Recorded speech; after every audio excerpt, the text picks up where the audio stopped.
Welcome back to another HVAC Engineering Techie training video. Today's lesson is on HVAC exhaust systems. This is not a very long one, but we do have some special exhaust systems I wanted to review with you. So don't forget to subscribe if you haven't already. Hit the subscribe button down below and give me a thumbs up. It's absolutely free, costs you nothing, but that really helps me with Google and keeps me on the air, so I'd appreciate it if you do that. So remember that this channel, the HVAC Engineering-Techie channel, we talk about all things HVAC. We talk about engineering design, construction, equipment, systems, tab extensively, controls, efficiency, and performance. So I hope this video is helpful to you, and let's get started on exhaust systems. So let's talk about exhaust fan systems, a little simpler one. So how exhaust fan systems are different from supplier systems. This is actually a difference that's very, very real and very, very important, and most people totally ignore it. And that is that, remember that exhaust systems differ from air handler systems. The duct leakage affects the exhaust fan size. So if a supply air system leaks, it leaks into the room it's trying to serve. So that's not good, but it's not terrible. I mean, it just provides a little cooling into the space in places you don't want it, but at least that's okay. If a return duct leaks, it leaks inward and it sucks a little more return air with it as it goes in. That's not a big deal. I mean, it's not good, but it's not a big deal. However, if an exhaust fan leaks, it's a big deal, because what happens, it leaks into the exhaust duct, now creating more air for the exhaust fan to deal with than it was intended. So this is why you always need some shoulder load capacity on an exhaust fan. So when the balance guy gets out there and it's got duct leakage, he needs to speed it up to compensate for the duct leakage. And what happens is the exhaust in the leakage is coming from areas we don't want exhaust. Unfortunately, that's the way it is. So what happens, let's say you've got this CFM here on a system, you've got these 7 grills, and so it's a 1200 CFM system. Most engineers will select a fan at 1200 CFM, and some of them select them right at the top, so you don't have a lot of system. But if you have some leakage, say you have 144 or 10 or 11 or 12% leakage, then the exhaust fan needs to be 1344. It's not unheard of to have 15% leakage, especially on larger duct systems. So this is something that you really need to look at when you're on a job, is make sure the exhaust fans are able to be manipulated. Exhaust fans may be constant volume or VAV volume, depending on what they're being used for. Measuring exhaust fan flow may be challenging, because you may have exhaust fans that don't have any real clear way up in here. A lot of these are up in the interstitial area, and you actually can't get into this duct to do a pitot. So, there's been some that are so bad, we've had no space at all that we had to, you can use a total of grills, but if they don't have grills, we've had to use the exhaust fan curve, which is not terribly accurate, but it's all we have. So on these here, typically exhaust fan systems are restroom exhaust, general area exhaust, fume hood exhaust, area relief fans, and kitchen exhaust systems, or laboratory exhaust systems. So these are the general type of exhaust fans, or biohood exhaust, and smoke control exhaust. So we have lots of different use for exhaust fans. And stereo pressurization fans. These are actually not exhaust fans, but they are fans that are similar to exhaust fans, or pressurizing the stereo area. General exhaust systems, exhaust fans are roof mounted. This happens to be a centrifugal downblast fan. So it sucks the air from the curb. These are all set on curbs, of course. And the air comes in and blows out onto the roof. So you feel these on the roof. This is a general exhaust fan. And remember, your curb needs to be high enough to always keep this fan above anything on the roof.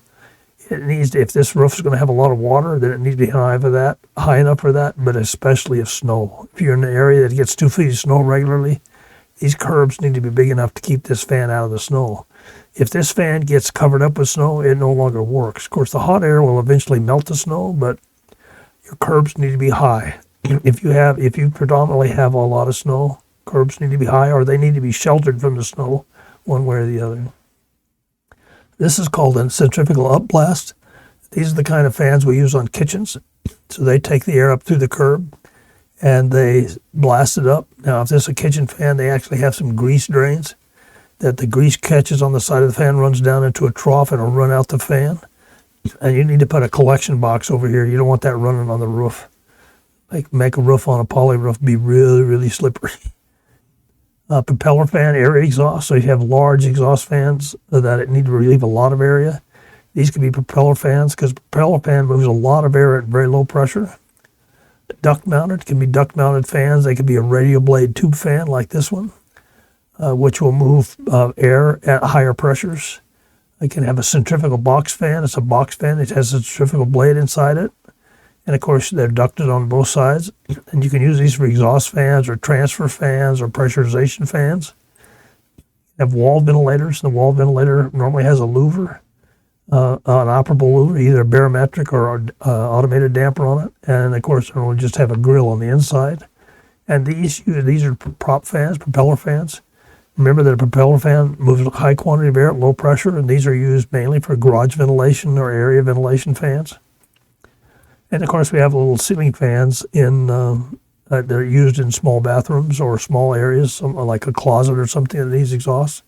And these have very small centrifugal fans in them. It has a backdraft damper in here, and it just pushes against the outlet, and the outlet's normally 2 to 4 inches, and then ducted out to doors. We have special purpose exhaust fans like utility sets. Utility sets are larger fans that have normally a backward incline. It could have a forward curve, but normally it's backward incline. It could also have airfoil, but most of the time you're going to work on backward inclined blades that push out here. And these can be belt drive with the motor down here and a belt up here to the shaft, or they can be a motor up here, direct drive, and controlled by VFD. That's a normal utility set. Single inlet, any position outlet. So in other words, they have just one opening because they can on the backside.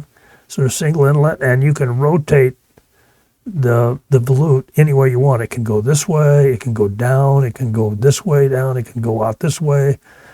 It can point any way you want to. You either order it that way by the position. You can actually field rotate it, but it's a real pain in the butt. So you really want to order these the correct orientation out. You can have fans, utility fans that are double outlet, double inlet, double wide. You can have forward curved blades like this one, where the blades are cupped in this direction and they catch the air and throw it out this way. This one's double inlet.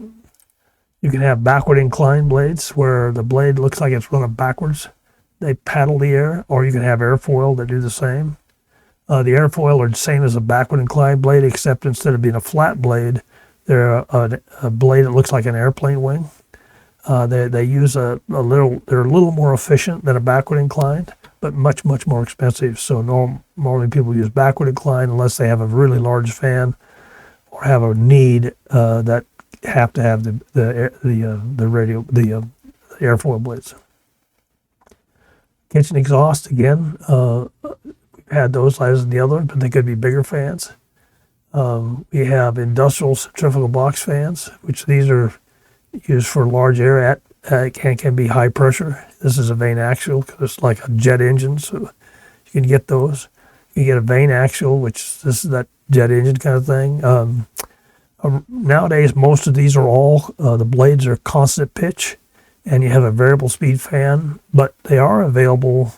We used to use a lot of them before VFDs were available, that the pitch was adjustable. So we had a control actuator on here. We could adjust the pitch, thus varying the flow of the fan without having to vary the motor. And then we have laboratory hood exhaust stack injection dampers. And these basically are for laboratories. And what they do is we have an exhaust fan up here. This is either vane axial or vane centrifugal fan. And it blows the air with enough velocity with a stack up here to inject this air up above the roof. Normally we use 20 to 30 feet. So no matter what the volume is coming into this unit, the exhaust, this fan always runs, it's variable speed, and it'll run enough to always inject that air up to 20 or 30 feet as specified. And the reason for that is these are coming off bio hoods or lab hoods, and they got stuff we don't want on the roof. We don't want people having to breathe this. So if you're on an industrial facility that uses weird stuff, pay attention to when you're around these fans, because there might be air that you don't really want to breathe. So the way these work is they have an exhaust system, and they suck the air up this way, And these fans maintain the duct pressure to get that injection. To get the injection now, say if this system down here, the hoods start closing, and now we have too much pressure and we can't get enough air to keep that injection, we have a dilution damper here that starts to open, and it enters enough air to keep this velocity so we can inject that air up high. This is somewhat of a serious problem for setting up because it's really important that works. So this injection damper is very, very hard to get set right because if it works too fast, it screws everything up. So it has to work very, very slow, and it has to have a very, very serious sensor. Now, normally for this thing, we use a velocity sensor, not a pressure sensor. So that's lab systems. So we're going to go ahead and talk about the lab system now. And this is what I talked about just a minute ago. This is a pressure control system. This damper is modulated by duct pressure here. This fan is modulated by a velocity sensor here. So we always have that velocity doing the injection. This is the dilution damper. This is the exhaust system damper. Now these normally run 2 or 3 to 5 inches negative pressure. So these are serious fans. They're not just small fans. And the higher the pressure here, the more serious problem we have with setting that damper up, because you just barely crack it open, you get a lot of air in it because it's under negative pressure, quite a bit of negative pressure. Fan maintains a constant stack velocity, so injection height stays constant. Dilution damper modulates control of pressure. So let's review the sequence of control, which is the problem child. The unit shall be enabled anytime the lab is in the occupied mode. And sometimes, depending on the type of lab, it may run all the time at a setback mode, whether it's occupied or not. It depends on the type of lab. Fan speed shall be controlled to maintain stack velocity set point. The stack velocity set point shall be set to maintain the duct negative pressure required for the lab hoods, and the injection velocity. The duct pressure sensor shall modulate the dilution damper to prevent duct high pressure. Monitor the fan status, speed, duct pressure, and dilution damper position. And again, even though that's not a very complicated sequence, the key is getting that set so it doesn't cause hunting within the system. If it's too quick, it opens up, it changes pressure way too fast, and that's not good. So this needs to be set slow and needs to be very good sensors. This pressure sensor needs to be an industrial grade sensor, not a $100 HVAC sensor. It needs to be a good sensor. All right, let's talk about kitchen systems. Kitchen systems are really, really important for not only the restaurant and its occupants, but for energy. If you screw this up, the energy is not good inside a building. So what happens is we have an exhaust system here, normally utility sets that are drawing. It could be up blast, but for bigger hoods, like if this hood needs 10,000 CFM, we're going to use a utility set. And what happens is the air is drawn in through these grease filters, and they're normally just impingement racks. So what happens is the grease hits the slat. There'll be a stainless steel slat there. It hits it and sticks, and that's how it gets the grease out of it. Doesn't get all of it, it gets most of it. And they're not filters like you're used to seeing filters. They're just slat filters. And then what the deal is here is we're trying to set up a kitchen so that it's under negative pressure from the dining room. So normally what we're doing is I normally have pass-throughs between the kitchen itself and they have normally an area where they prep the food. What we want is we want to have a slow velocity of air moving across those pass-throughs because we don't want the kitchen under positive pressure. We don't want the smells from the kitchen, the humidity from the kitchen exiting into the restaurant. But we don't want so much air entering through this that it drags the doors open to the front of the restaurant. That's why when I always enter a restaurant, I always check, is the air coming in or out? And if the air is coming in fast, the hoods aren't set up correctly. If it's just neutral, they're great. If it's positive, then there's a bigger problem. You have to figure it out. So there's a war between makeup air to the kitchen and makeup air to the restaurant, but it needs to be. And the rule of thumb for this in design is we have about 20% of the makeup air for this hood come from the restaurant, and we have the rest of it come from a makeup air system in the kitchen. Now, it's possible to have this makeup air source This is a makeup air unit, and it blows air into the kitchen. For that case, it has to be good tempered, so it's tempered correctly. Or you can make it a push-pull hood, which means that this makeup air system now is making up into the hood, and you can see there's actually two hoods. There's this internal hood, which is the grease hood, and then we have this other hood, which is a supply hood. So it takes the supply air and dumps it out right here in front of the hood, so that it is the air captured by the hood to remove. So, if you didn't have these like this, then it's going to take that air from the kitchen. But when you have it here, it's going to take it up from around the hood. This is the preferred way to do kitchens. Now, the one thing you have to deal with here is, remember, this air is not only blowing down to get captured by the hood, it's also blowing on the cooks or the chef or whatever. So that's a problem. If this makeup air unit can't adequately cool the outside air, that's a problem. Or if it doesn't heat the air, that could be a problem. So what happens is, if this is really uncomfortable, they'll turn them off, and that screws up the whole airflow. So that's why we have to have good systems to do that. It's either going to suck this air from the restaurant or from the AC units in the kitchen. Now, years ago, we didn't normally cool kitchens. We had makeup air units that just had evap cooler pads in them and furnaces. And we'd blow outside air right into the kitchen. Well, those days are gone. The kitchen really are now, all the kitchens are air conditioned. For a time, I worked for Ramada Inns designing hotels all across the world. And we had to please the chefs. So we had air conditioning in the kitchens where most kitchens didn't. But it's easy to do. It's no big trouble as long as you have to be prepared. Remember that makeup air doesn't work well with package units. Now, if you have a chill water system, it's no big deal. You just put enough coil load to take that air down to where you want it.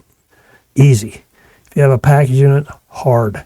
That's a different way. And if you take the package module training, you'll see there are some special outside air units. Some work well, some do not. So you have to be careful with that. The reason is a package unit can't deal with 30 or 40 degree temperature splits. You just can't gas one for both conditions.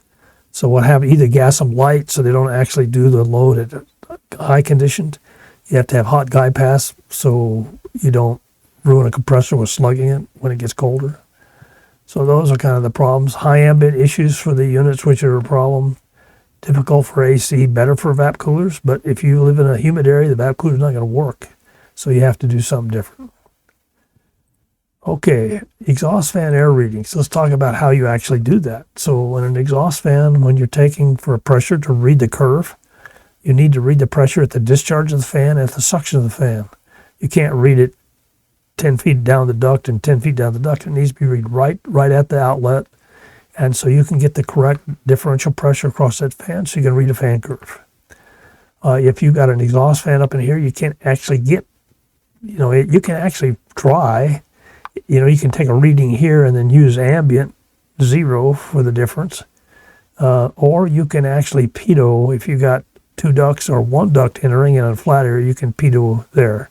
It's one way to do it. Exhaust fans are hard because of this instance of where they actually mount these things. And of course, you could do the pressure here, and then ambient would be your differential pressure across this fan. Now, there is another condition that this makes no sense at all, really. I mean, it does. I can explain why, but you need to encourage your designers and your contractors to never build exhaust plenums. For that matter, return air plenums should always be sheet metal duct and not made out of sheetrock. A lot of people think, especially general contractors, that, boy, 2 pieces of sheetrock batted up against each other with a little mud in between them are good and tight, and they are not. They leak like sieves, especially 2 years from now, because all buildings move, and those sheetrock joints will crack. So basically, we get a lot of leakage in chases. So we try not to use chases as plenums. Try to put ducts inside of them. Now, a lot of things, especially like prisons or stuff, will use exhaust chases where they have 50 CFM out of each one of these, or maybe 100 CFM out of each one of these grills. Very small flows, and they expect this exhaust fan to be able, if this has got 800 CFM between these grills, put an 800 CFM exhaust fan here, we expect this to work. It doesn't. Down here, you'll almost get nothing. And the reason is, see if I can explain it, you're getting system effect, which means you have very low velocity air out here, and you're expecting this grill to increase the velocity of this air to get it through the grill, and that's going to enter here, it's going to go back to zero again. And then you expect it to speed up again to get it to entrain to this exhaust fan. And remember, anytime you increase velocity takes horsepower. You can decrease velocity for free. The friction will do that. But if you were trying to increase the velocity, it costs horsepower. In this instance, it takes two or three times. You increase it here and you dump it. Then you increase it to the airstream, and then you increase it again when you get it into this duct. So this is a very serious problem for these exhaust fans. There is a way to fix them, just put a duct in. But if you can't do that, there is another way, which is really spooky, but it works, and that's to drop a round duct down and cut some openings really close to these grills if you get close. Or if you're not, extend some ducts out. You don't have to fasten them to it, just get close. And what happens, you still have this induction effect, but what happens is a pressure zone outside these openings. And if you can get that pressure zone to encompass this grill, it will take care of that velocity jet, that increasing velocity there is no longer necessary. You just have the one on the outside. And this indeed, believe it or not, will solve a lot of these problems of getting that air from these little ducts. But the best process is never allow this to happen during design. It's one of the problems in the field you'll deal with is trying to get these things to work that people design. Another one, I don't think I have it in the slides here, is if you have a return system that goes from plenum area through a transfer duct to a plenum area to a transfer duct to a plenum area to a transfer duct, those do not work at all. And the blast zone where the duct for the air handler sits in, it'll suck those tiles right out of the ceiling because it's trying to do so much pressure. Because it's got to make up so much of these